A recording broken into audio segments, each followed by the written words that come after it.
Саламатсыңар балдар, кутман күн барыңарга. Ошондой эле өткөн жеңиш майрамыңар менен куттуктайм. Бүгүн бугу айынын 11-и күнгө дүйшөмбү. Сабактын темасы улуу жеңишке 75 жыл. Жат жазуу. Демек, улуу жеңишке 75 жыл, Великой Победе 75 лет. Сабактын максаты. Биринчи, улуу жеңиштин адамзат үчүн мааниси канчалык экендигин билебиз. Экинчи, байланыштуу кепти жана сөз байлыктарыбызды өстүрөбүз. Үчүнчү, эл жерибизди сүйүүгө жана аны коргоого тарбияланабыз. Эмесе, жаңы тема улуу жеңишке 75 жыл. Жат жазуу дедик. Балдар, жат жазуунун ичинде санаточтор көп. Мисалы үчүн 1945 жыл, 1945 год. 9 май. 9 цифра менен жазылса, май баштамга менен жазылат. Экинчи дүйнөлүк согуш. Рим цифрасы менен. Рим цифрадан кийин тире коюлбайт. 75 жыл цифра менен жазасыңар, 75 лет деп. 27 миллион 27 миллионов. 2400 жоокери бул 2400 солдатов. Эмесе, мен текстти бир жолу окуймун, андан кийин кайталай баштаймын, силер жаза баштайсыңар. Эмесе, текстти уккула. Улуу жеңишке 75 жыл. 1945 жылдын 9 майы Совет элинин ата мекендик согушта жеңишке жетишкен күнү. Бул адамзаттын тарыхындагы эң кандуу болгон экинчи дүйнөлүк согуш. Совет эли немецтик баскынчыларды жеңген күн 9 май. Биз бул күндү жыл сайын жеңиш майрамы катары майрамдайбыз. Быйыл жеңиш майрамына 75 жыл болду. Жеңиш үчүн 27 миллион адам өз өмүрлөрүн беришкен. Токмок шаарынан мекендик коргоого кеткен жоокерлердин ичинен 2400 жоокери кайрылып келген жок. Алардын аты жөнү биздин Сейилбактагы эстеликке чегилген. Курман болгондордун эрдигине башыбызды ийебиз. Аларга түбөлүк даңк. Дүйнөгө тынчтык. Демек, сүйлөмдөр силерге түшүнүктүү. Аяк жагында кандай сүйлөмдөр бар экен? Илиптүү сүйлөмдөр бар, аны байкадыңар. Эмесе, баштайбыз, абзац менен баштайбыз.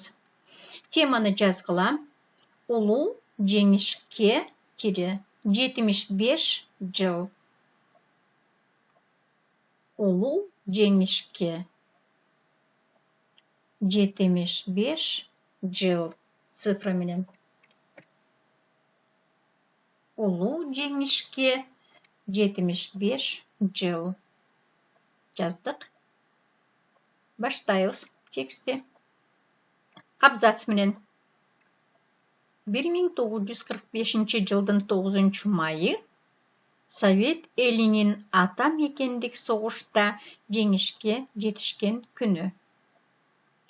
Жаздык. 1945 жылдын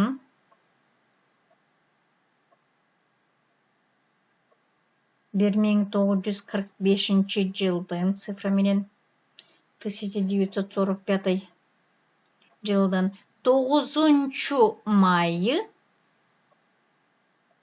цифра менен 9 майы тире Совет элинин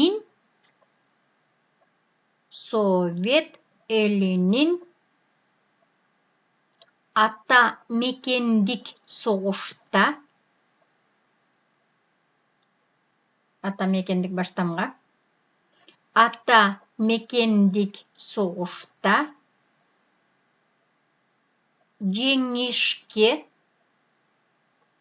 жеңишке жетишкен күні,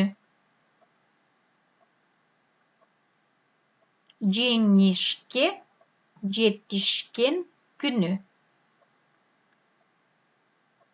Қайталайым. 1945 жылдың 9 майы.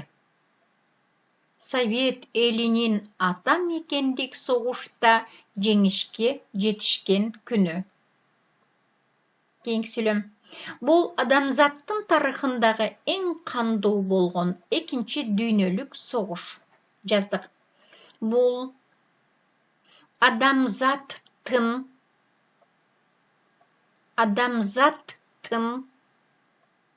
тарихындағы ең қанду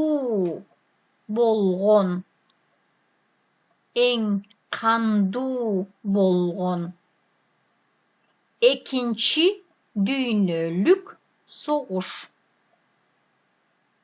Екінші дүниелік соғыш.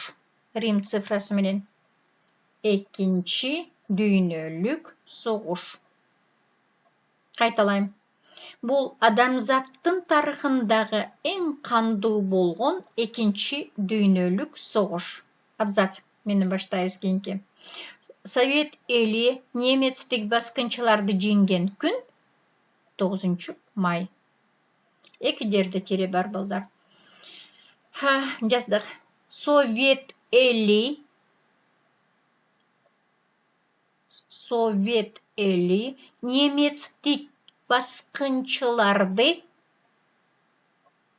немецтік басқыншыларды жеңген күн 9 май. Қайталайым сөйлемді. Совет елі немецтік басқыншыларды жеңген күн 9 май. Кейінгі сөйлем. Біз бұл күнді жыл сайын жеңіс майрамы қатары майрамдайбыз. Жеңіс деген сөзді баштамға менен жазғыла, біз басым қылып атабызға. Жаздық. Біз бұл күнді жыл сайын жеңіс майрамы қатары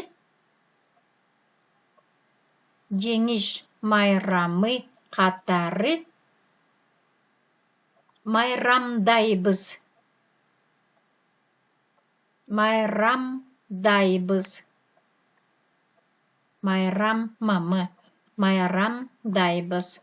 Қайталайым. Біз бұл күнді жыл сайын жеңіс майрамы қатары майрамдайбыз. Абзац. Бұйыл жеңіс майрамына 75 жыл болды. Жаздық. Бұйыл жеңіс майрамына 75 жыл болды. Бұйыл жеңіс майрамына 75 жыл болды. Кейінгі сөйлем. Жеңіс үшін 27 миллион адам өз өмірлерін берішкен. Жаздық. Жеңіс үшін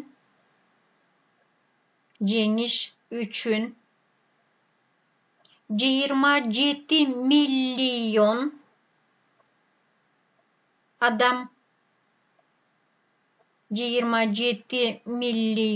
адам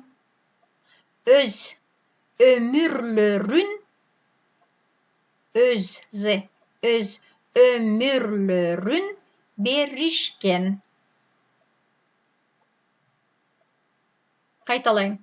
Жеңиш үчүн 27 миллион адам өз өмүрлөрүн беришкен. Кийинки сүйлөм. Токмок шаарынан мекенди коргоого кеткен жоокерлердин ичинен 2400 жоокери кайрылып келген жок. Жаздык. Токмок шаарынан мекенди баштамга с большой буквой мекенди коргоого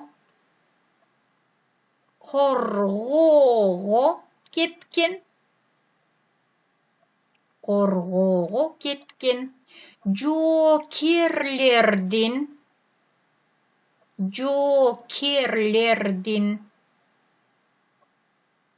ичинен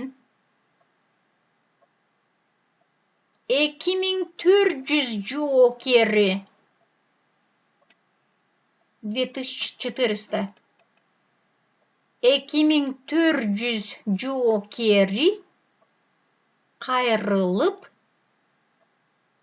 кайрылып келген жок. Кайталайм.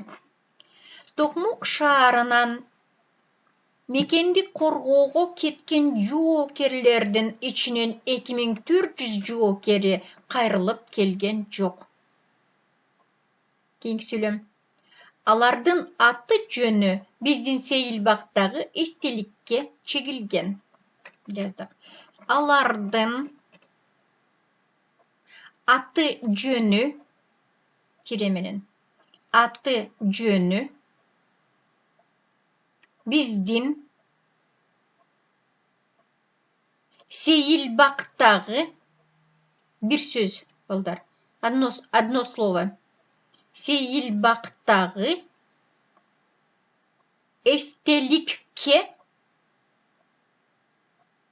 Сейилбактагы эстеликке чегилген.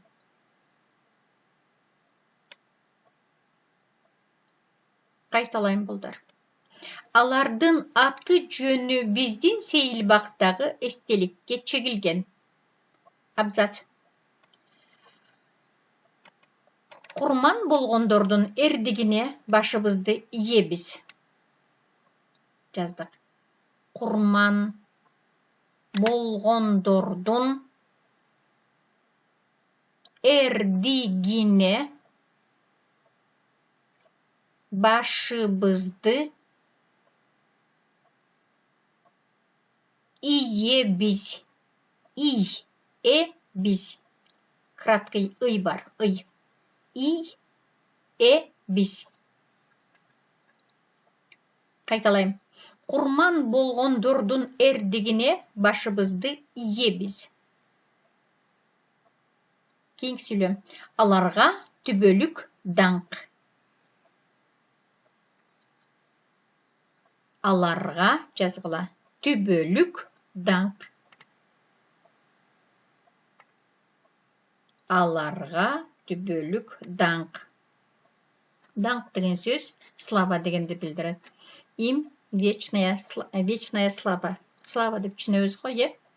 Шундой. Аларга түбөлүк даңк. Илептүү сүйлөм. Жыйынтык. Дүйнөгө тынчтык. Илептүү сүйлөм. Дүйнөгө тынчтык. Бүттүк балдар.